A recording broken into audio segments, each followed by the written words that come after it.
Hey, everybody. Welcome to the Daily Objective. As you can see, I'm not in my usual environment. It's not that I'm hiding in a bunker in case Trump wins and some of my fellow Californians decide to have a bit of an animated opposite of celebration in response.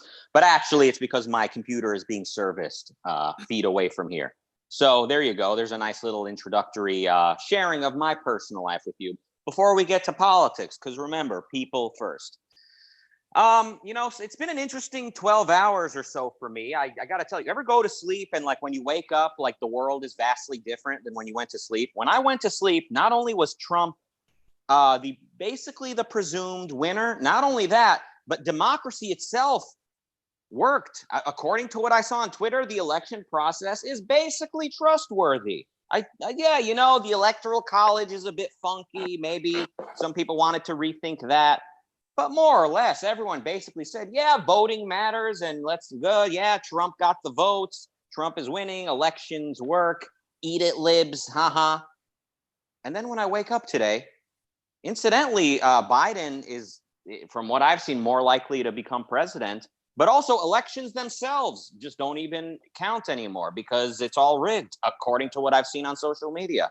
So how interesting is that? Not only is the presumed winner the other person, but the actual validity of elections in America as such, apparently the trustworthiness of them has completely gone 180 degrees in the time that I've been asleep. So the world is vastly different.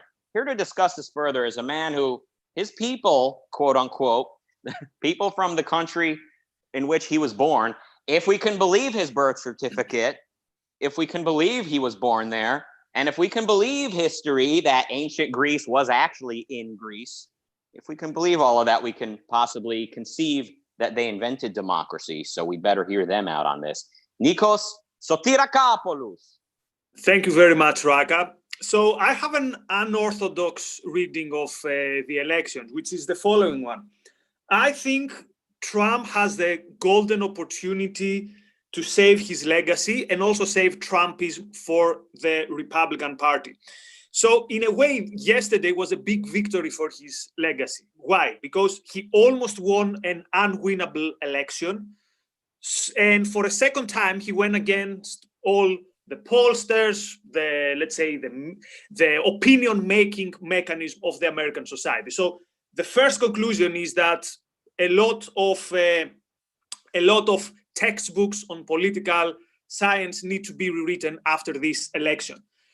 But here's why I think that Trump has a good way to save face. So as we've seen, the line today is that the elections were rigged. And there are many things that I don't think that they can stand to logical, let's say, scrutiny. But Trump and his crew are making a lot of noise about them. So, for example, they opposed the 138 votes in Michigan that appeared out of the blue, and there was 0 for Trump, and all of these were for Biden. But here's why I think that Trump, in a way, is like Stallone in the Rocky Balboa 2006 movie. If you remember that, he goes to the fight. Everyone thinks that he's not going to stand a single round. And when the fight is over, he doesn't even wait to hear the results. Like, look, the mere fact that I finished the fight and I finished strong says everything you want to know about me, and he leaves. Now, why I'm saying that if I'm a Machiavellian Republican, today they should be very, very happy because they can part ways with Trump without a lot of hard feelings. So they say, look, you did your best. This was a heroic battle. This was like the battle of Thermopylae of politics, but you're a bit too old. You go home, everyone is happy. Then the Democrats find themselves with a ticking bomb in their hands, and they created this ticking bomb. And this ticking bomb is an approach to COVID and the lockdowns that's gonna cause serious troubles in the economy. Number 2, even if COVID was not around, their economic agenda, and remember that their basis is heavily reliant on this agenda. So, for example, the green energy agenda is going to cause serious problems in the economy, even if COVID was not here. So we found ourselves with a President Biden in a Senate that is not controlled by himself. And in 2 years, we have midterm elections where what's going to be the narrative by the Republicans? Redemption, because in 2 years ago, they stole the elections from us. So that's why I think this is a good way for, let's say, Trumpism to survive and Trump to go home. So Republicans see this, they say, look, we've also had a better penetration in specific minority groups. Therefore, if you're a Machiavellian Republican, last night was a good night, and it's a good opportunity to see things from a different perspective, but also to invite the opponent in a trap that is very difficult then to climb out from. Interesting. I mean, yeah, I guess, so this doesn't necessarily need to be like this end of an era, like, or it's like the end of the movie, but then the sequel is when, you know, Ben Shapiro and Ted Cruz and the other sellouts decided, okay, let's double down on this and really, really bring back this, this type of republicanism to the next election. So, yeah, I mean, that's possible. Here's what I've realized about Trump. And by the way, this whole the 114,000 votes for Biden mysteriously popped up in Michigan. It was a stupid thing to screenshot and get excited about. Anytime numbers are reported, whether you're dealing with book royalties or election votes or whatever it is, you can always jump in the middle and grab a screenshot and say, oh my God, these numbers are fake. Whenever numbers are being reported, especially digitally, there's going to be moments where it looks odd. And this was like and there was an extra zero in one of the reports, and they had to, you know, and they had from one of the counties, and they had to correct it. It was already corrected, but of course, it's confirmation bias galore for the conspiracy-minded people, which brings me to the main thing I've realized. You know, in objectivism, we talk about induction, how you need to learn something inductively from observation, from your own experience to really, really understand it and therefore really believe it, I would say, in using that language loosely. To really know something, rather, maybe is a better way to say it. You learn it inductively. And for years, I've heard people call Trump the conspiracy theory president, and I knew why they were saying it, and I agreed with it, but it didn't seem that important. Until really the last few hours or so, it just finally clicked. I think it was this Michigan votes thing that you mentioned, and seeing even Ben Shapiro sort of, instead of being the voice of reason, the voice of prudence that he has traditionally been, him and his employee / coworker Matt Walsh getting retweeted by Trump, just throwing in their hat to this conspiracy ring, or adding fuel to the fire, I should say. I realized, like, Trump is the conspiracy theory president. And when you trace back his phenomenon, I think you could basically trace his base, his excited audience, his excited supporters back to like Alex Jones, you know, like the whole 9/11 conspiracy, anti-war, everything's a conspiracy type of people. You can kind of see that type of audience. They're not quite leftist, and they're definitely not into like neoconservatism. They're sort of on this sort of quote alternative right, but they're also into conspiracies and stuff, which in my mind removes them from discourse, removes them from the table of rational players. And I know when I say that, people think I'm being elitist and that I'm stifling discussion and debate. I'm just telling you what I've realized. When people are into conspiracies, we can no longer deal with them. And this is exactly what we've seen in the last few hours, or the last 12 hours, 8 hours, however long this is. The tides have turned in favor of Biden, which is exactly what you would expect when there's so much enthusiasm about early voting on the Democrat side. And on the Republican side, you had Trump saying early voting cannot be trusted. Go vote in person. And also, Trump fans are more likely to not be scared of COVID. So all these votes in the mail are being counted, and the tides have turned in Biden's favor. And what do you hear from the Republicans? Oh, well, elections are rigged anyway. Okay, fine. If that's what you believe, that's what you believe. So in terms of what's next, I don't know if populism is here to stay. I don't know what exactly Republicans are going to do next, but there's something about Trump that was always sort of unsustainable because conspiracy theorists are not rational players. And I'm sort of gloating. I'm sort of laughing at Ben Shapiro and I'm laughing at Ted Cruz and I'm saying, have fun. Have fun with the friends you've made, you sellout mother effers. Have fun. Yeah, Ben. Have fun. Congratulations on hiring Candace Owens. Yeah, that's going to be fun hearing her talk about how COVID is a hoax on your network. Well, yeah, no, yeah, no, she it's never. not. Yeah, She come didn't on, say come that. on, come on. Let's be What? just. Come on. She never Oh said my that God. COVID is a hoax. Come on. But of course she did. What do you mean she never said that? She thinks vaccinations are a hoax.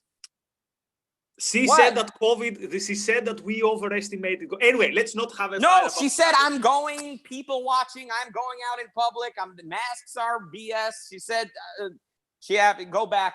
It's all the paper trail is there. The receipts are there. Go back, look at her Twitter when this all first started. See what she was saying. So yeah, Ben Shapiro, have fun with your new friends you've made. Have fun. Where are you going to go? Someone replied to my tweet yesterday. It was very nice. He said, now that Shapiro has turned the Daily Wire into Breitbart, where's he going to go next? Absolutely right. Where's he going to go from here? So yeah, Ted Cruz, by the way, looking forward to Ted Cruz's next campaign, how he's going to try to explain all of this, how he went from being the Tea Party guy reading Atlas Shrugged on the Senate floor to becoming the populist, anti-capitalist, regulate big tech piece of trash that he became. Good luck. I'm looking forward to hearing you explain this one, Ted. All of you, all Republicans, good luck explaining this in the future. I have fun with the environment you've crafted for yourself. But yes, I've realized Trump is the conspiracy theory president. A lot of his enthusiasm comes from the Alex Jones audience, which in turn is sort of the Joe Rogan audience. Joe Rogan was one of the early people I saw giving taking Alex Jones seriously and collaborating with him and interviewing him, going on his show and vice versa. And I couldn't believe that any mainstream entertainer, any mainstream public figure could sit in the same room as Alex Jones at that time, the 9/11 conspiracy theorist, that anyone could give Alex Jones the time of day and be taken seriously. Flash forward to 2016 or 2017, and the New York Times has Joe Rogan standing in front of a bush, and it says, the intellectual dark web. Anyone who puts Joe Rogan and intellectual dark web in the same sentence is an absolute hoax, an absolute laughing stock. Anyway, I'll stop with my rant. Back to you, the voice, the apologist for QAnon in objectivism, the man, the myth. Let's hear how you're coping with all of this. Yeah, well, I'm not coping well because I'm sleep deprived. It was interesting because I went to sleep something like 11 o'clock Eastern time, so 4 a.m.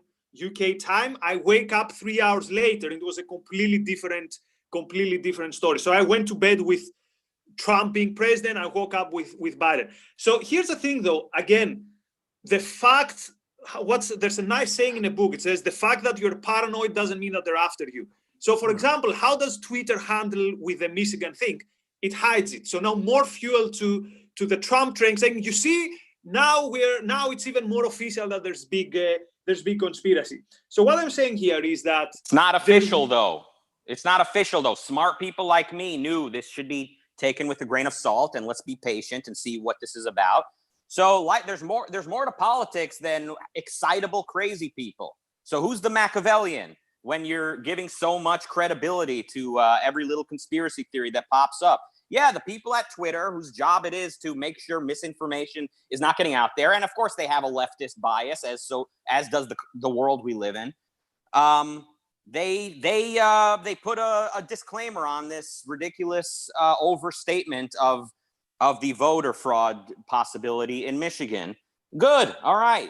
I mean, so what if people got worked up? These okay. This is what I'm saying. This conspiracy-minded public, they're not rational actors. So now that their president is probably losing, I don't know if this thing has legs. I don't know. I mean, pardon this very, very grotesque analogy, but I don't know if the Third Reich can survive without Hitler. When someone is like the face, when someone is like the spiritual leader of this ridiculous crack-fueled movement, I don't know if it can live on without its figurehead. Sorry to interrupt.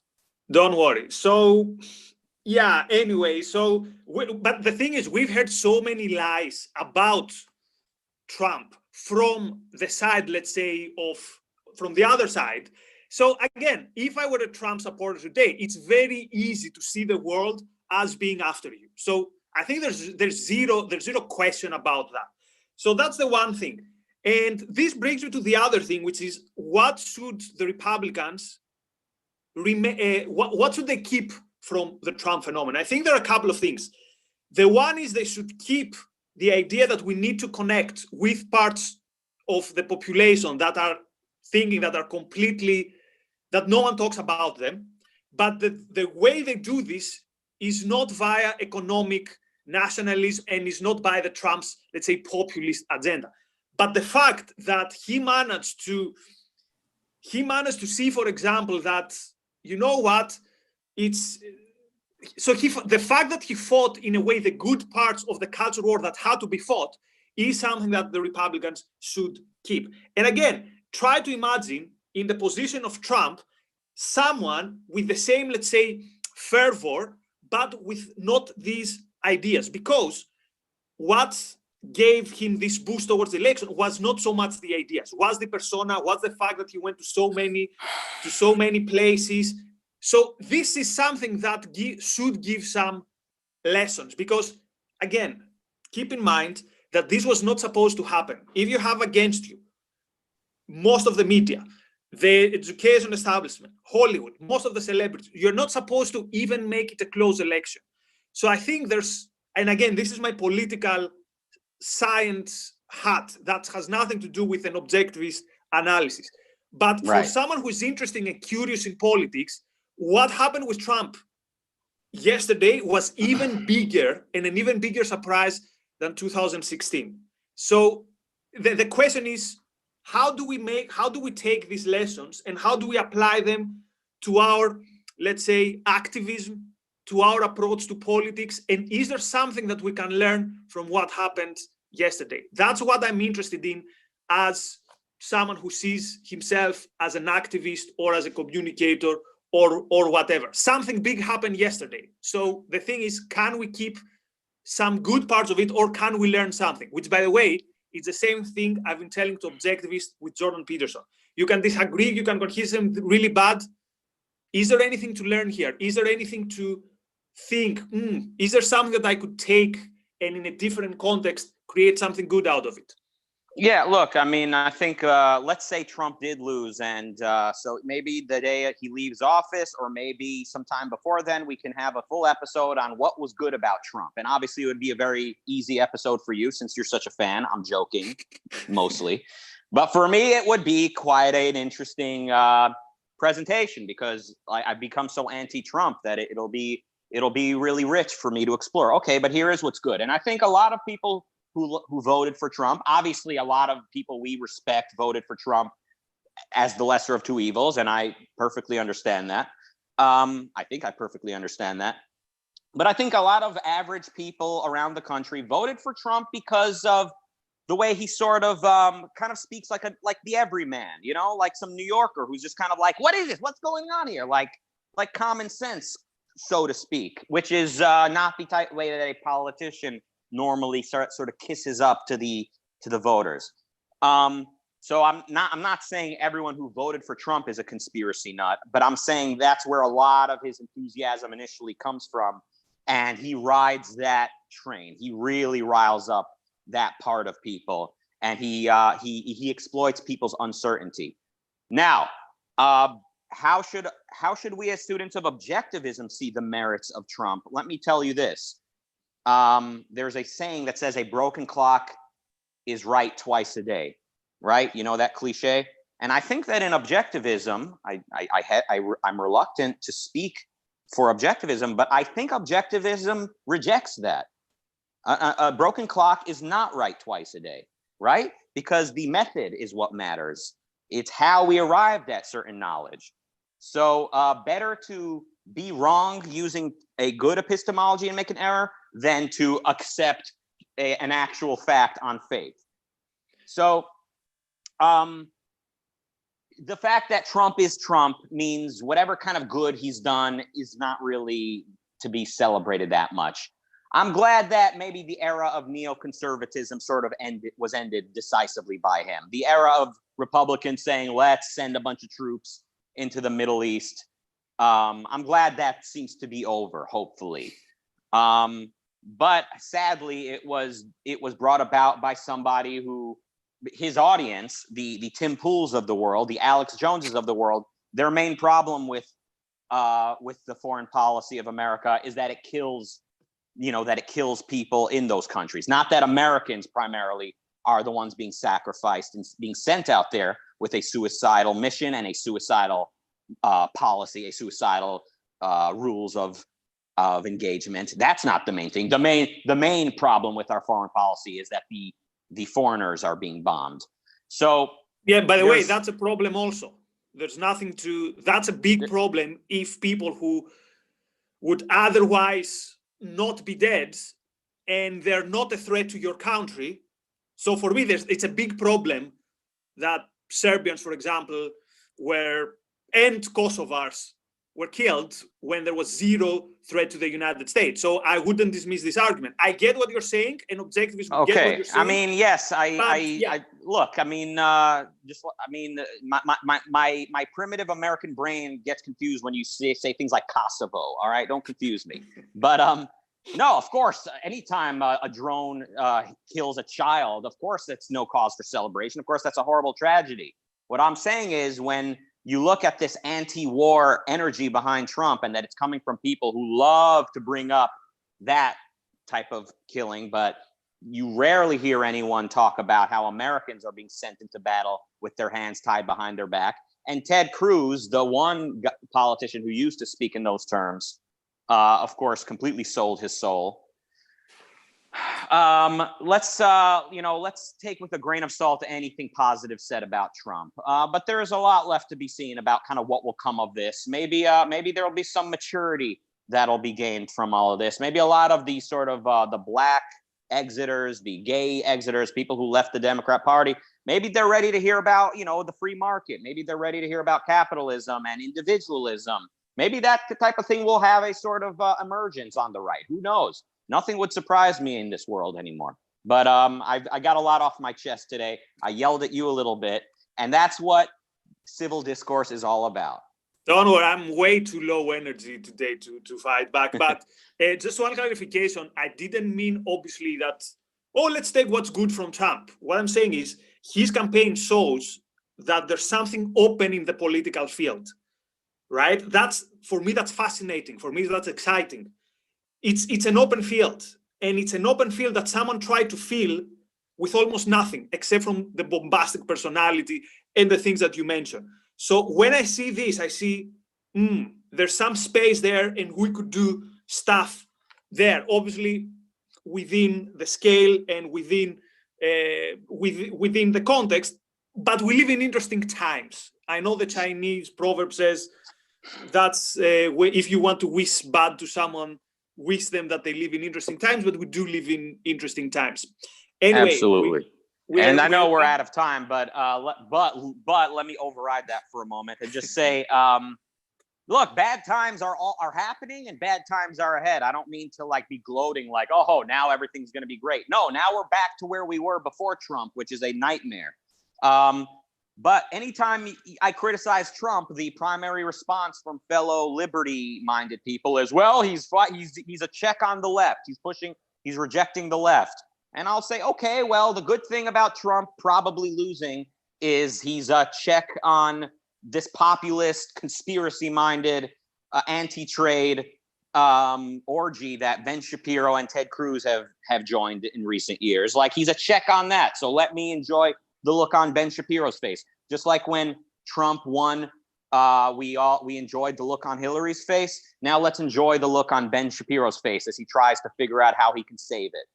And I just, one last thing that comes to mind is Obama was the original anti-establishment outsider. It was supposed to be Hillary Clinton's turn to win. We had Clinton, Bush, then Clinton, a recognizable name, recognizable face. It was her turn. The Democrats were meant for her to be it. And this guy who no one ever heard of, what is this guy? He's disturbing the color pattern. A bunch of white faces, suddenly a black guy.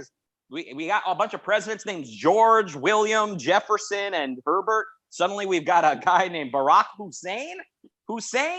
His name rhymes with Osama, and he's president. This guy was as anti-establishment as it gets. He was one of the first, I think, to use social media successfully in politics. And then he won, and it was supposed to be a new era. And within a year, people who voted for Obama were saying, oh, he's just a puppet. He's just a puppet. So you see the types of people who think they're smashing the mainstream, that they think the mainstream machine is all one big conspiracy, but they're going to overturn the Illuminati. Those say when things don't change the way they thought it would, then they say, okay, it's just more Illuminati. It's just more conspiracy. So that's kind of my final thought. I don't know how to wrap it up any differently than that.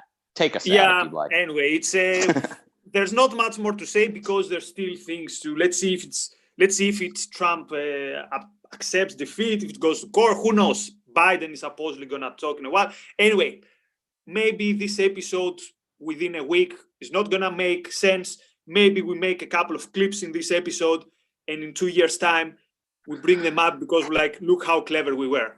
By the way, I mostly lean towards the second scenario. But until then, all the best to our viewers. Thank you for being with us. If you like our content, like, share, like us on YouTube, and we're going to be back with more interesting stuff. Thank you very much. Have a good day or night.